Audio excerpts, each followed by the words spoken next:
4 साल की खट्टर दुष्यंत सरकार में हरियाणा विकास के मामले में पीछे गया और आगे गया तो बेरोजगारी में, महंगाई में, भ्रष्टाचार में।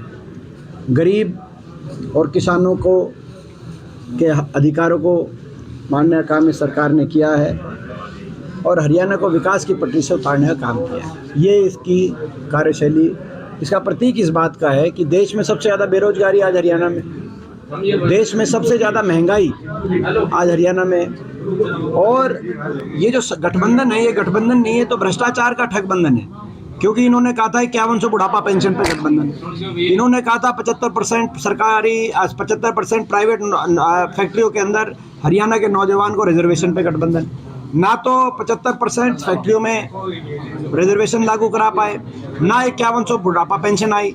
तो ये गठबंधन तो केवल भ्रष्टाचार के आधार पे गठबंधन हुआ था। अपनी भ्रष्टाचार की फाइलें बंद कराने के लिए जेजेपी वहाँ गई थी और महकमे आपस में बांट के कैसे कौन किस महकमे से हरियाणा की जनता को कितना लूटेगा, इस आधार पे गठबंधन हुआ। आज हर महकमे में, चाहे खनन की बात हो, चाहे शराब महकमे की बात हो, एक्साइज की हो, पीडब्ल्यूडी, पंचायती राज, हर महकमे में भ्रष्टाचार चरम पे है आपके सामने। और गरीब आदमी को पोर्टल के जाल में उलझा के सरकार ने उनके अधिकारों से उनको वंचित रखने का काम किया। ये भी सरकार की हकीकत है। मतलब डिप्टी सिंह ने अभी जनसभा से जुलाना, उन्होंने कहा कि जींद के साथ ऐसा व्यवहार किया जो कांग्रेस का रास्ता कि जैसे जींद बांग्लादेश का हिस्सा हो।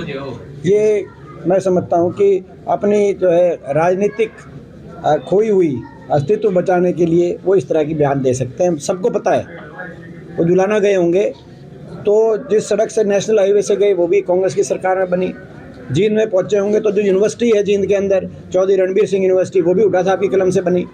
जो रेल की लाइन है जींद गुहाना सोनीपत, वो भी उठा सरकार में बनी। जो स्टेडियम है वो भी उठा सरकार में बना। जो कॉलेज जुलाना में है वो भी उठा सरकार में बना है। जो बस अड्डा है वहाँ पे वो भी हमारी सरकार के अंदर बना है। चाहे मंडी जो जुलाना की है वो भी उठा सरकार में बना है। लड़कियों का कॉलेज वो भी जींद के अंदर, वो भी उठा सरकार में बना। यहाँ तक कि अस्पताल, 200 वर्ष का अस्पताल, वो भी उठा सरकार में बना है। ये जींद में अगर ये काम आप हटा दो, ये नेशनल हाईवे आप हटा दें, ये इनकी यूनिवर्सिटी हटा दें, ये अस्पताल हटा दें, ये कॉलेज हटा दें, स्टेडियम हटा दें, तो अब ये बताओ इस सरकार ने एक भी काम किया हो खट्टर सरकार ने, आप बताएं।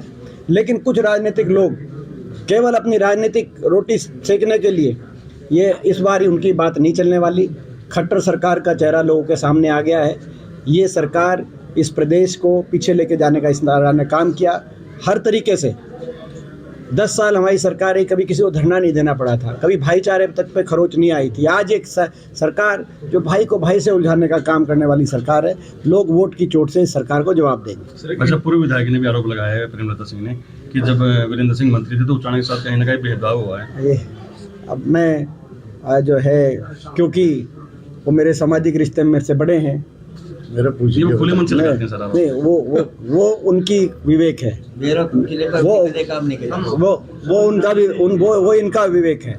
मेरे तो वो अंकल आंटी हैं सर। तो मेरा विवेक ये है कि मैं उनके बारे में कुछ व्यक्तिगत बात ना कहूँ। सर, इंडिया गठबंधन का बार बार जिक्र किया जा रहा है कि इंडिया गठबंधन की जरूरत है इस वक्त, क्या विपक्ष को इस मगर ये बात सही है, आप उचाना के हलकों से सर्वे कराओ कि इतने लंबे समय तक लोगों ने उनको मौका दिया, उन्होंने किस तरह से लोगों के यहाँ पे विकास कार्य करे, वो लोग बताएंगे। मेरा कुछ कहना ठीक नहीं। वैसे इंडिया जो गठबंधन है, अभी मीटिंग होने थी वो कैंसिल, स्थगित हो गई है।